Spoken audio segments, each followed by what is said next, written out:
আলাইকুম। কিছু কিছু পত্রিকা আর কিছু কিছু সাংবাদিকের নিউজ দেখলে আমরা অবাক হয়ে যাই। আসলেই কি এরা সাংবাদিক, না সুস্থ সবল সাংবাদিক, নাকি মাতাল? মানে এরা কি লেখে, কোন জায়গা কি নিউজ করে, যাই না না অযাই না কি, এসব আমি বুঝি না। যে এরা আসলে একটা সাংবাদিকের দ্বারা কি কাজ? সত্য উন্মোচন করা। তারা যদি মিথ্যা ভানোয়াট প্রচার করে তাহলে এই সাংবাদিকতার লাভ কি? আমরা আজকে একটা পত্রিকায় দেখছি, এই কিছুক্ষণ আগে একটা নিউজ হয়েছে 3/3/2025, এই ডেটটায় লেখা, এটা যায় দিন।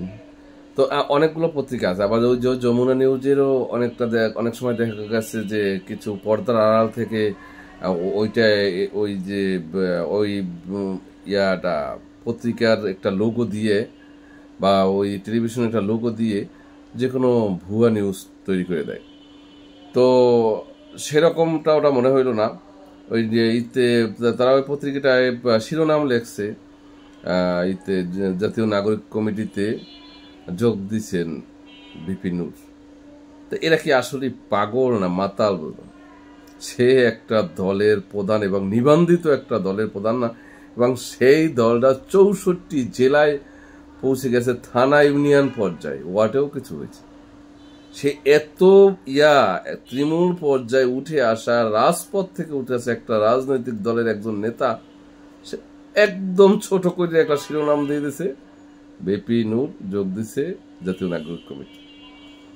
এখন এই গণ অধিকার পরিষদের সভাপতি নুরুল হক নূর, তিনি ইউরোপে। গণ অধিকার পরিষদের সাধারণ সম্পাদক তিনি চায়নাতে। দুইজন এখন দুই দেশে আছে। এদিকে বাংলাদেশে আমাদের সাংবাদিকরা প্রচার করে যে গণ অধিকার পরিষদের নেতা ভিপি নুরুল হক নূর নাগরিক কমিটিতে যোগদিয়েছে। এটা আমাদের মতন সাধারণ মানুষ, যে আমরা একটা দলের পদ পজিশনে আছি, কেন্দ্রীয় নেতা আছি, ফট করে এক জায়গায় যাই যোগ দিলাম। তো এইসব নিউজগুলা কারা করায় তাদের প্রতিবাদ জানাচ্ছি, নিন্দা জানাচ্ছি। আর এগুলা যে সাংবাদিক যারা করে তারা আসলে মাতাল, তারা আসলে সুস্থ সবল না। কারণ এই গণ অধিকার পরিষদ এখন উত্তীর্ণ একটা রাজনৈতিক দল। সারা বাংলাদেশের সাধারণ মানুষ জানে যে গণ অধিকার পরিষদের নেতা নুরুল হক নূর এদেশের জনগণের পক্ষে কথা বলে, এদেশের মানুষের অধিকার আদায়ে কথা বলে। তিনি চাইলেই এরকম তার দলেও এখন বহুত শিল্পপতি নেতারা আছে, সেই দলের বহুত নেতারা 3 কোটি 4 কোটি টাকার এক একটা গাড়ি আছে, যে গাড়িগুলো ইউজ করার জন্য ভিপি নুরুল হক নূরে দিতে চায়।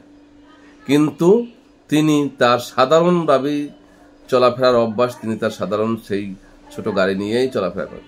তার অতটা লোভ নাই যে 1 মাস আগে রিস্কায় চড়ে আবার 1 মাসের মধ্যে সেই প্যারাডো 3 কোটি 4 কোটি টাকা দামের গাড়িতে চলার ওই সময়। তিনি শুধু বাংলাদেশের মানুষকে নিয়েই ভাবেন, সাধারণ মানুষ যেন কথা বলার অধিকার পায়, নিজস্ব মত প্রকাশ করার স্বাধীনতা পায়, এদেশে একটি জবাবদিহিতামূলক গণতান্ত্রিক দেশ হয়। তো সেই লক্ষ্যে গণ অধিকার পরিষদ কাজ করে গেছে।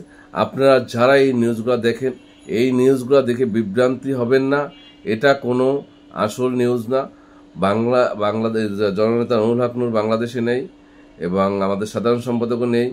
আমরা আমাদের দল নিয়ে নতুন পরিকল্পনায় আগাচ্ছি। ইনশাল্লাহ সামনে বাংলাদেশের একটা আলোড়ন সৃষ্টি হবে। গণ অধিকার পরিষদ পিছু পা দেওয়ার দল না। গণ অধিকার পরিষদে যদি কোনো দল এসে যুক্ত হতে পারে, আপাতত গণ অধিকার পরিষদ কারো সাথে জোটে বা যুক্ত হতে বা যোগ দিতে যাচ্ছে না।